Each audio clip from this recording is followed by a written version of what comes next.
وأقيموا الصلاة اور قائم کرو نماز وأقيموا الصلاة اور ادا کرو نماز وأقيموا الصلاة اور پڑھو نماز قائم کرو نماز کو ادا کرو نماز کو وآتوا الزکاۃ اور دو زکات وآتوا الزکاۃ اور ادا کرو زکات وارکعوا مع الراکعین اور رکوع کرو رکوع کرنے والوں کے ساتھ وارکعوا اور نماز پڑھو مع الراکعین نماز پڑھنے والوں کے ساتھ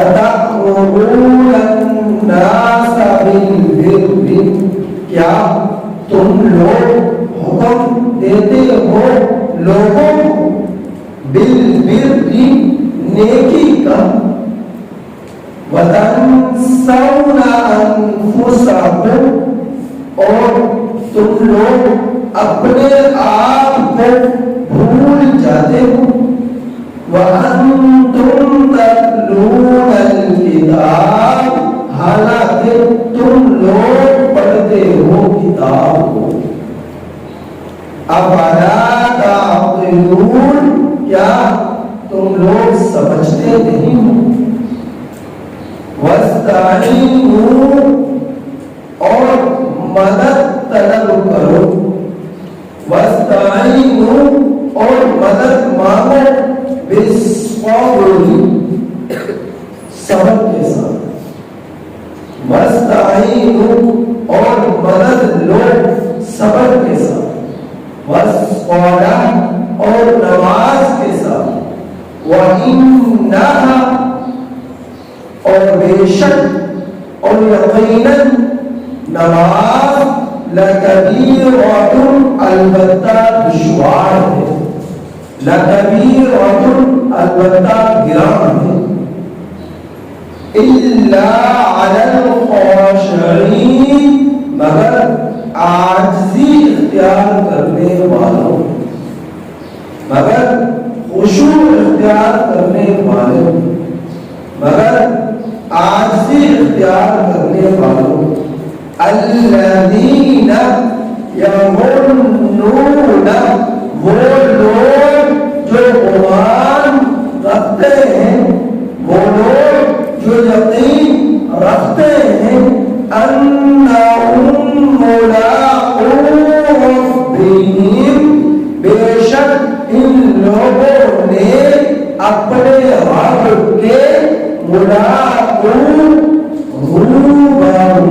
روبرو ہونا ہے اپنے رب سے ملاقات کرنی اپنے رب کے ملاقو سامنے پیشگی دینی وَأَنَّهُمْ إِلَيْهِ رَاجِعُونَ اور بے شک یقیناً یہ لوگ اللہ کی طرف لوٹائے جائیں گے اسی کی طرف لوٹ کر آئیں اسی کی طرف لوٹنے والے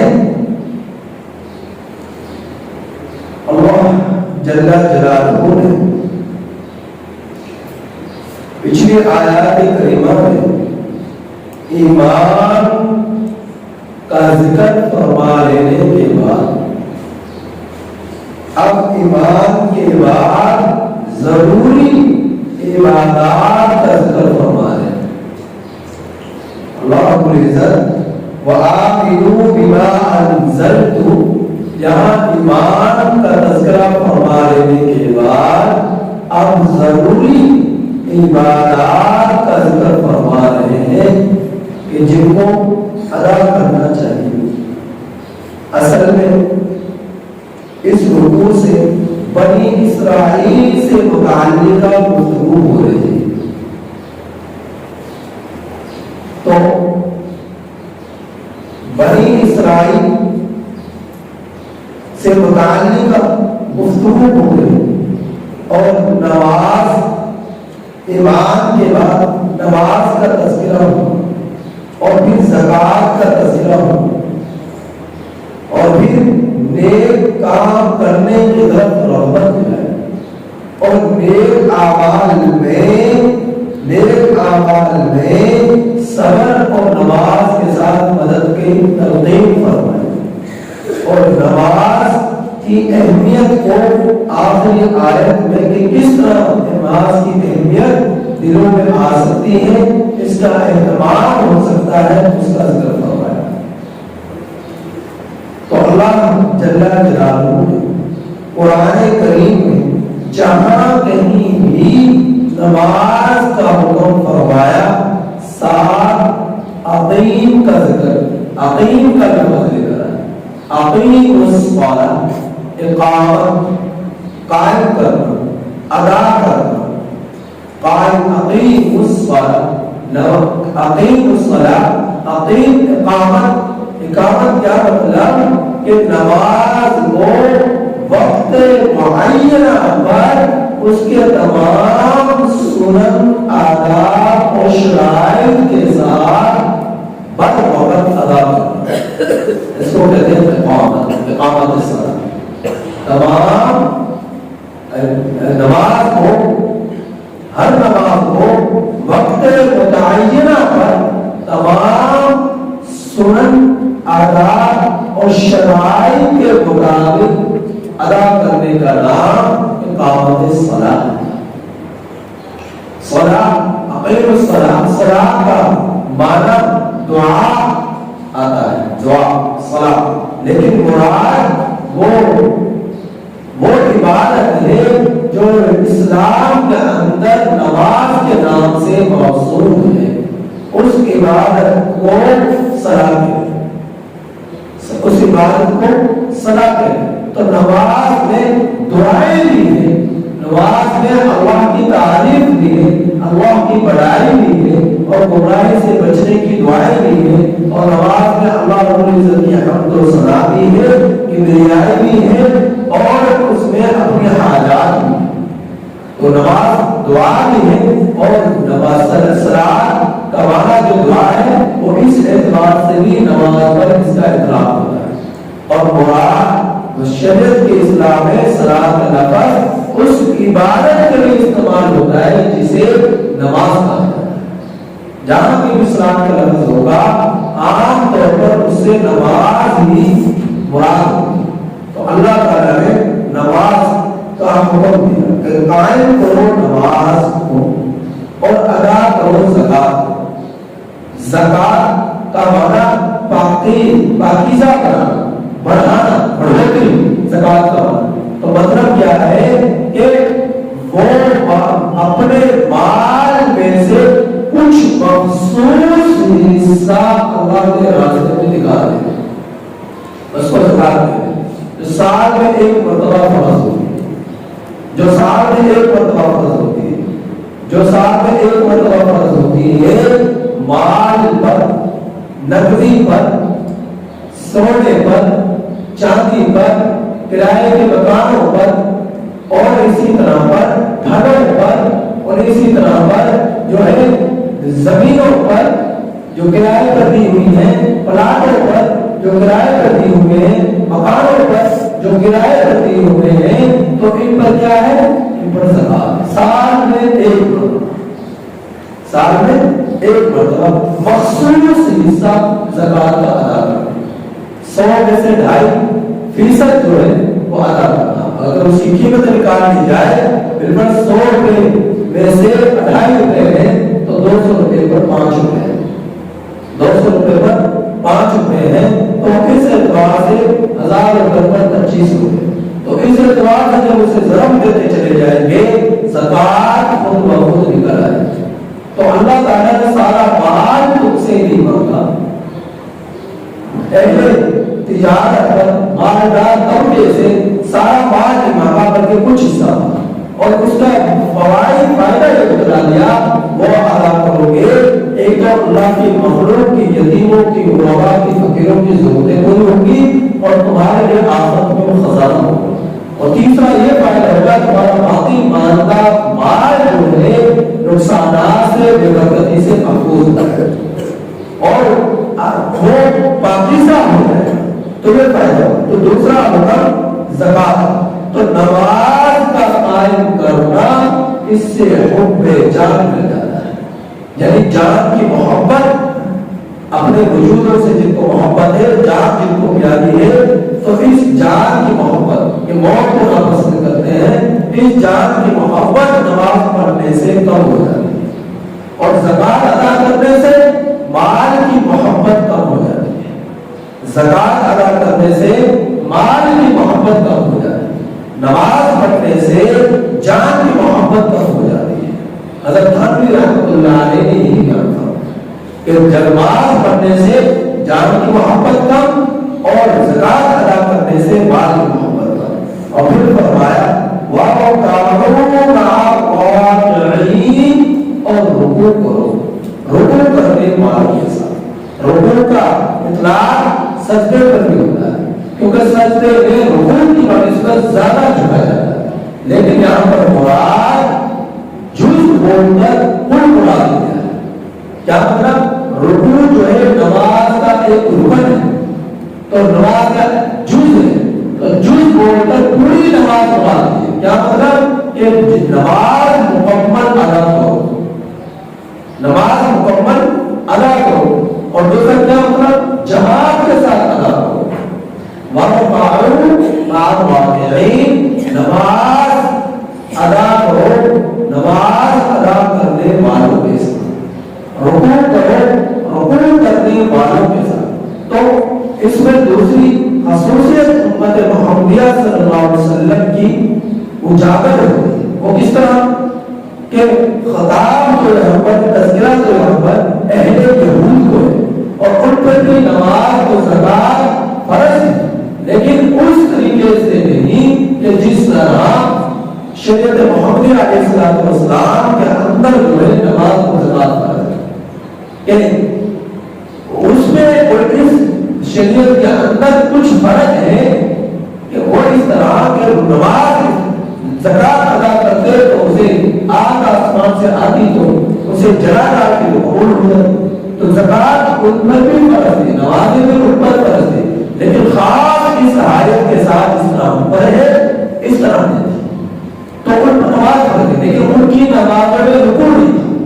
سجدہ، اور شریعت محمدیہ علیہ السلام کی نمازوں میں رکوع بھی، سجدہ تو ہے ہی لیکن رکوع بھی، تو رکوع جو ہے نماز کا اہم رکن ہے، تو اللہ اس اعتبار سے شریعت محمدیہ علیہ السلام میں اس ایک رکن کا مزید اضافہ ہو، یعنی رکوع کرنا، تو رکوع کی بنسبت سجدے میں زیادہ جھکا جاتا ہے، تو بسا اوقات رکوع پر بھی سجدے کا اطلاق ہو جاتا ہے، لیکن جہاں کہیں بھی قرآن کریم میں سجدے کا بھی ذکر ہوا تو سجدے سے بھی نماز ہی پوری ہوا، رکوع کا ذکر ہوا تو رکوع سے بھی مکمل نماز ہوا، تو جز بول کر کل مراد اس سے آئے سے نماز کی اہمیت اللہ رب العزت نے بیان فرمایا کہ نماز ادا کرو، اور جماعت کی اہمیت بیان فرمائی کہ جماعت کے ساتھ ادا کرو، جان بوجھ کر جماعت کی نماز کو نہ چھوڑو، تو جماعت کی نماز پڑھنا 27 درجہ جو ہے ثواب کو بڑھا دیتا ہے اور 50 درجے تک پہنچا دیتا ہے، تو تنہائی میں نماز پڑھنے سے بہتر ہے جماعت کے ساتھ ادا کرنا، جان بوجھ کر نماز جماعت کی چھوڑنا یہ گناہ ہے، اور جان بوجھ کر بغیر کسی مجبوری کے مسجد کے بجائے گھروں میں نماز ادا کرنا، بعض موقع احترام نے تو فرمایا نماز ہوتی ہے، اور خاص طور پر وہ لوگ یہ پورے ایک تفسیر کا خلاصہ بیان کر رہا ہوں، خاص طور پر وہ لوگ جو مسجد کے قرب و جوار میں رہتے ہیں، جن کے بعد اگر مؤذن اذان میں عام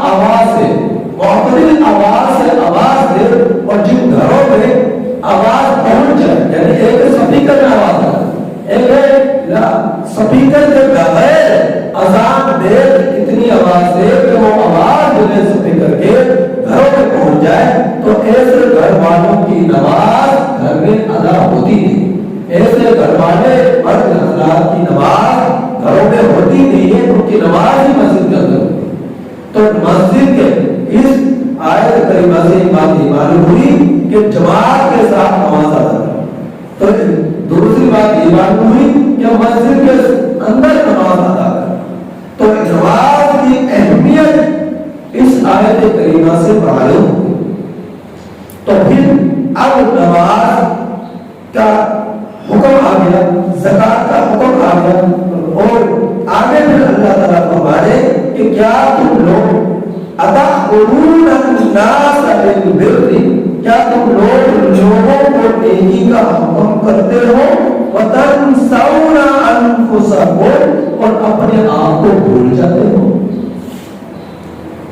مدینہ منورہ میں زیادہ اہل یہود آباد تھے اور مکہ المکرمہ میں زیادہ مشرکین آباد تھے، بت پرست آباد تھے، اور اہل یہود اہل علم تھے، اہل کتاب تھے، اہل کتاب تھے، اہل علم تھے، اور ان اہل علم کو، اہل کتاب کو باقی اقوام جو ہے عزت کی نظر سے دیکھتی، عزت کی نظر سے دیکھتی، اور ان کو جو ہے ان کا احترام کرتی، تو کہ یہ اہل علم لوگ ہیں تو ان میں عزت کرتی، ان کا ادب و احترام کرتے باقی لوگ جو، تو مشرکین عرب، مشرکین مکہ بھی ان کو عزت کی نظر سے دیکھا کرتے۔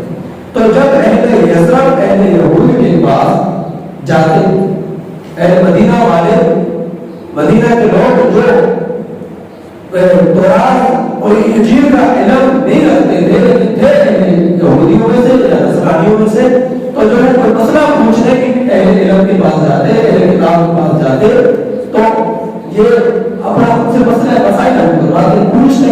تو اسی طرح جب یہ جاتے آپ سے صدر پر کہ متعلق جب گفتگو کرتے، پوچھتے کہ یہ جو جس نے نبوت کا دعویٰ کیا ہے مکہ المکرمہ میں، اس کے متعلق کیا کہتے ہیں، تو وہ ان سے علامات پوچھتے، وہ علامات بتلا دیتے۔ تو اہل یہود جو ہے، اہل کتاب جو کہتے کہ پیشن گوئیاں جو ہماری کتابوں میں موجود ہے، علامات تو وہی ہیں، علامات تو وہی پائی جا رہی ہے اس شخص کے اندر جو تم بتلا رہے ہو اور ہماری کتابوں میں موجود ہے، علامات تو وہی ہیں۔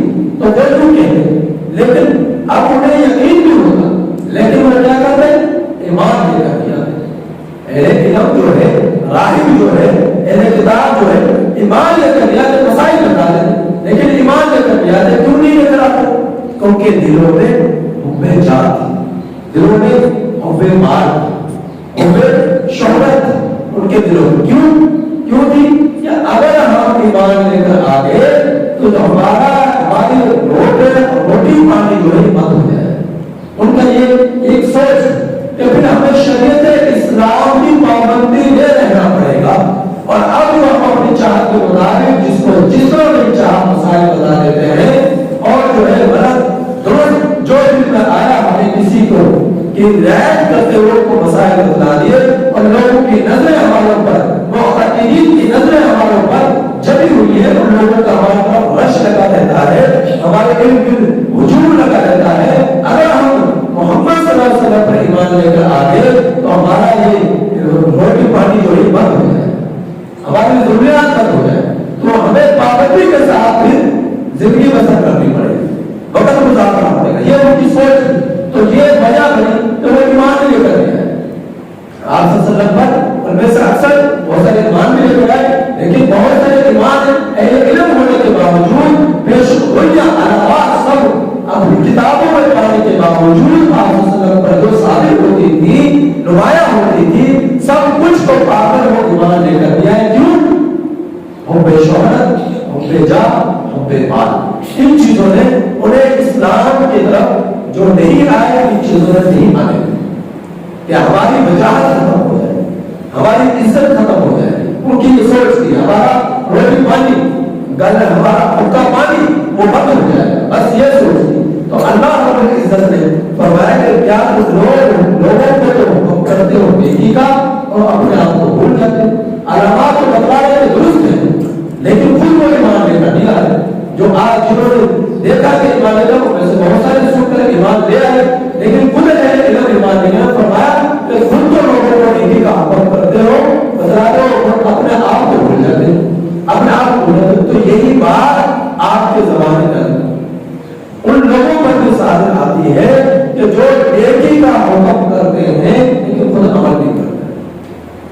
نیکی کا حکم کرتے ہیں لیکن خود عمل نہیں کرتے.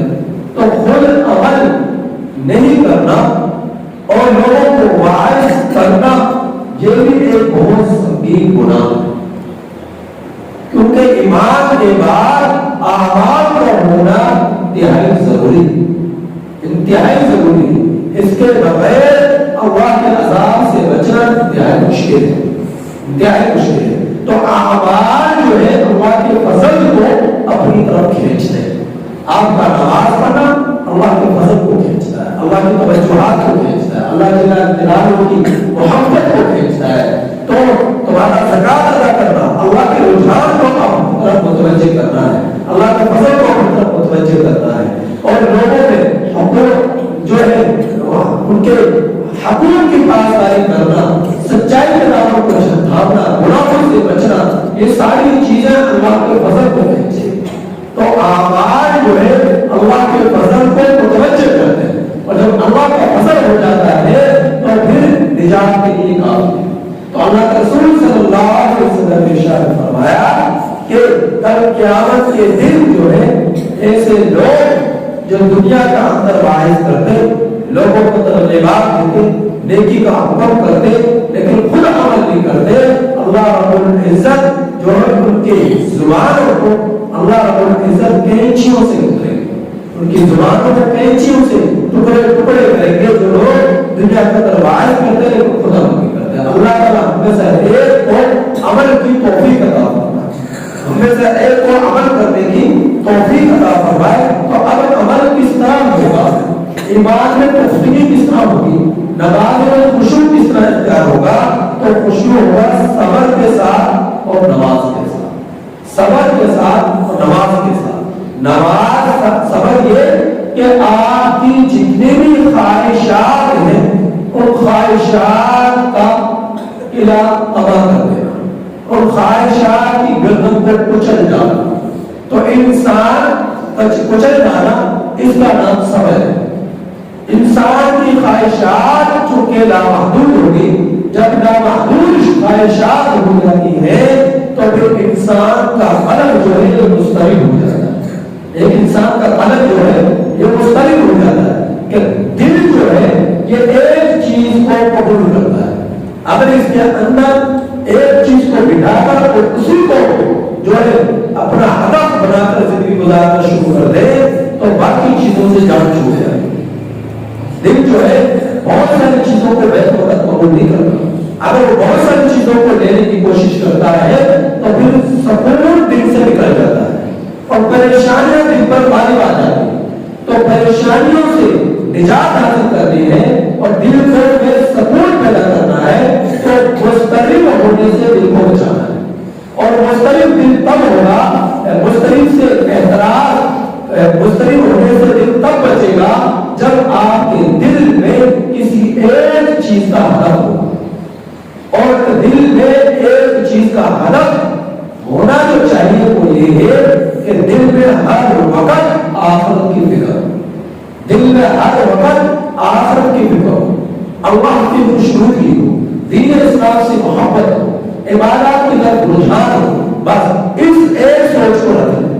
اگر اس دل کے اندر اس ایک سوچ کے علاوہ باقی سوچوں کو رکھ لیا کہ مال کس طرح آئے، مال کی محبت کو رکھ لیا اور دل کے اندر حسد کو رکھ لیا، دل میں بغض کو رکھ لیا، دل میں نفرتوں کو رکھ لیا، دل میں جو ہے دوسروں کے نقصانات کو رکھ لیا، دوسروں کو تکالیف پہنچانے کو رکھ لیا، دل کے اندر جو ہے دوسروں کی نفرتوں کو دل کے اندر محفوظ کر لیا، دل میں جو ہے کاروبار کی وسعتوں کو محفوظ کر لیا، تو پھر کیا ہے ان چیزوں کی وجہ سے دل جو ہے مضطرب ہو جائے، بے قرار ہو جائے اور سکون نکل جائے. لہذا ساری چیزوں کو محبت کو دل سے نکال کر صرف ایک محبت اللہ کی، اللہ سے متعلقہ باتوں کی، احکامات کی، فرائض کی، یہ سب دین ایمان دین اسلام کے اندر پوشیدہ ہے. ایمان کے بعد ایمان اور اس کے اعمال کے ساتھ پوشیدہ ہے. بس اس چیز کو ہدف بنا کر جب ہر شخص زندگی گزارے گا تو اس کا دل کے اندر صبر آ جائے، اور اس کا دل مضطرب ہونے سے بچ جائے اور اس کا دل جو ہے بے قرار ہونے سے محفوظ ہو جائے، تو اس وجہ سے حکم دیا کہ صبر کے ساتھ مدد طلب کرو. اور دوسری کیا؟ نماز کے ساتھ جو ہے صبر مدد طلب کرو. جب تم نے صبر اور نماز کے ساتھ، نماز میں کیا ہے؟ انسان پوری طرح اپنے آپ کو اپنے رب کے سپرد کر دیتا ہے. تو نماز ہمیں ایک میسج دیتی ہے پیغام دیتی ہے کہ تم عام معمولات زندگی میں بھی پوری طرح اپنے آپ کو اپنے رب کے سپرد کرو، اپنے رب کے سامنے جھکا دو. آپ نے دیکھا ہے کہ نماز کے اندر جو ہے انسان ممنوع چیزوں سے تو بچتا ہی ہے، حرام چیزوں سے تو بچتا ہی ہے، لیکن بہت سارے حلال چیزوں سے بھی اپنے آپ کو محفوظ کر لیتا ہے. نماز مثلا کھانا پینا اور گفتگو کرنا، لوگوں سے مشاورتیں کرنا، ملاقاتیں کرنا، اور نماز کے اندر جو ہے اپنی خواہشات کو نماز ہٹا کر دوسرے کاموں میں لگا دینا. تو بہت ساری ایسی چیزیں جو کھانے پینے سے متعلق جو حلال کی صورت میں تھی، گفتگو کرنے لوگوں سے جو حلال کی جائز مباح صورت میں تھی، انسان گفتگو کرنے سے اپنے آپ کو روک لیتا ہے، کھانے پینے سے اپنے آپ کو روک لیتا ہے. تو نماز میں ایک ہی سوچ اور ایک ہی لگن ہوتی ہے کہ میں اپنے رب کے سامنے کھڑا ہوں اور میرا رب مجھے دیکھ رہا ہے اور میں اپنے رب کے سامنے اس کے قدموں میں جھک رہا ہوں. تو انسان کی سوچ صرف ایک رب ہوتی ہے، اور وہ سوچ کیا ہے کہ میں اپنے رب کے لیے عبادت کر رہا ہوں، یہ سوچ. تو عام حالات میں بھی انسان اسی سوچ کو رکھ کر زندگی گزارے. گھر میں ہے تب بھی، گھر سے باہر ہے تب بھی، تجارت میں تب بھی، سفر میں ہے تب بھی، حضر میں ہے تب بھی، گفتگو میں ہے تب بھی، ملاقاتوں میں ہے تب بھی، انفرادی طور پر ہے تب بھی، اجتماعی طور پر ہے تب بھی. غرض یہ کہیں بھی ہے صرف سوچ سپردی اپنے رب کے لیے ہے، تو اس کے دل میں سکون ہوتا ہے. تو نماز ہر انسان کو اس چیز کا درس دیتی ہے کہ جس طرح تم نے مجھ کو شامل کر مجھ میں لگ کر، مجھ میں وقت دے کر تم نے اپنے آپ کو پوری طرح اپنے رب کے سپرد کر دیا، اسی طرح باقی معمولات زندگی میں بھی اپنے آپ کو پوری طرح اپنے رب کے سپرد کر دو. کہ کہیں تم اپنے رب کے احکامات کی خلاف ورزی کر لوگوں کے ساتھ بدیانتیاں نہ کرو، کاروبار میں بدیانتیاں نہ کرو، معاملات میں بدیانتیاں نہ کرو، تجارت میں جھوٹ کا استعمال نہ کرو، حرام غذاؤں کا استعمال نہ کرو، اور دھوکے وقت فریب کا کے اندر جو ہے اپنی زندگی کو نہ بھٹکاؤ، ان چیزوں کو ریز کر کر بچ کر احتیاط کر کر زندگی بسر کرو. کیونکہ تم اپنے رب کے تم اپنے آپ سے پوری طرح سلوک کر چکے. تو یہ چیز اس آیت کریمہ میں بہت ساری چیزیں ہمیں معلوم ہیں جو اس سے علماء کرام نے، ائمہ مفسرین نے بیان کی. تو لہذا کہ اگر خود اس آیت کریمہ سے یہ بات ثابت نہیں آتی کہ جو واعظ کرتا ہے، درس دیتا ہے، لوگوں کو دین کی طرف بلاتا ہے، مسائل سمجھاتا ہے، سکھلاتا ہے، تو اگر وہ خود عمل نہیں کرتا تو واعظ نہیں چھوڑ. اس سے یہ بات ثابت نہیں ہے. ہاں اس بات پر متنبہ کیا ہے اللہ جل جلالہ نے کہ عام لوگوں سے اتنی پکڑ نہیں ہے جتنے واعظ کی پکڑ ہے کہ جو دعوت دے رہا ہے اور خود عمل نہیں کرتا. اس کی پکڑ عام لوگوں کے مقابلے میں زیادہ ہے کہ عام لوگوں کو تو بہت سارے مسائل کا معلوم بھی نہیں، اور اس شخص کو معلوم ہے اور معلوم ہونے کے باوجود ہی عمل نہیں کر رہا، تو اس وجہ سے اس کی پکڑ زیادہ ہے، اس پر اللہ رب العزت کی پکڑ زیادہ ہے. لہٰذا آپ میں سے ہر شخص کو بہت ساری چیزوں کا معلوم نہیں. مثال کے طور پر جھوٹ بولنا گناہ ہے، نماز چھوڑنا گناہ ہے، وعدے کی نافرمانی کرنا گناہ ہے، اور جو ہے شراب پینا حرام ہے، اور جھوٹ کا استعمال تجارت کا کرنا یہ گناہ ہے، اور حرام کھانا، غذاؤں کا استعمال کرنا، سود کھانا یا حرام ہے. بہت ساری چیزوں کا آپ لوگوں کو علم ہے، اور جب مشاورت ہوتی ہے، بیٹھنے لگتی ہے، آپس میں مجالس قائم ہوتی ہے، آپس میں ہم لیکن عمل بہت کم کرتے ہیں. برائی کرتے ہیں، وہ شخص کو ملوث ہو گیا، وہ شخص جو ہے اس طرح اس نے فلاں کے ساتھ بدیانتی کر دی، اس کے ساتھ جو ہے اس کے دل کی آزادی کر دی. اس طرح بہت ساری ہم باتیں کرتے ہیں لیکن عمل خود نہیں کرتے، عمل خود نہیں کرتے. لہذا اس جہاں ہمیں جتنا علم ہے اللہ تعالیٰ کی باتوں کا، احکامات کا، حدود شرعیہ کا، ان پر عمل کرنے کی بھی پوری طرح کوشش کریں، عمل کرنے کی بھی پوری طرح کوشش کریں. تو اللہ تعالیٰ نے فرمایا کہ مدد طلب کرو نماز صبر کے ساتھ، اور نماز کے ساتھ وَإِنَّهَا لَكَبِيرَةٌ، اور بے شک نماز البتہ گران بڑی چیز ہے، بھاری چیز. نماز پڑھنا بہت مشکل کام ہے، لیکن جن کے دلوں میں الا علی الخاشعین، جن کے دلوں میں خشوع، جن کے دلوں میں خشوع، جن کے دلوں میں ڈر ہے، جن کے دلوں میں عاجزی انکساری ہے، ان لوگوں پر نگرانی، ان لوگوں پر نگرانی. لہذا جن کے دلوں میں محبت الہی ہے، جن کے دلوں کے اندر آخرت کی فکر ہے، جن کے دلوں کے اندر آخرت میں اپنے رب کے سامنے روبرو کھڑا ہونا ہے، ان لوگوں کے لیے نماز کیا ہے؟ گرا نہیں. اور جن کے دلوں میں آخرت کی فکر نہیں، آخرت میں ایمان نہیں، اور جن کے دلوں میں اپنے رب کے سامنے کھڑے ہو جانے کا یقین نہیں، ان لوگوں پر یہ نماز گرا. تو اسی وجہ سے حدیث مبارکہ کیا ہے کہ نماز جو ہے ایمان والے اور کافر کے درمیان فرق کرنے والی، نماز جو ہے مومن اور کافر کے درمیان فرق کرنے والی. جو نماز پڑھتا ہے، نماز پڑھنے والا جو ہے دیکھنے والوں کو معلوم ہوتی ہے مسلمان، یہ ایمان والا. اور جو نماز نہیں پڑھتا تو اس کے بارے میں کبھی انکار نہیں ہے مسلمان. تو نماز جو ہے مومن اور کافر کے درمیان فرق ڈالتی ہے. نماز پڑھنے سے معلوم ہوتا ہے کہ یہ مسلمان، یہ نیک، یہ متقی، یہ پرہیزگار ہے، یہ اپنے رب کے احکامات کی اتباع کرنے والا ہے. نماز سے اس کی پرہیزگاری، اتباع کرنے والے سے اس کی پرہیزگاری پیدا ہوتی ہے، اس کا تقویٰ پیدا ہوتا ہے، اس کا تقویٰ ظاہر ہوتا ہے.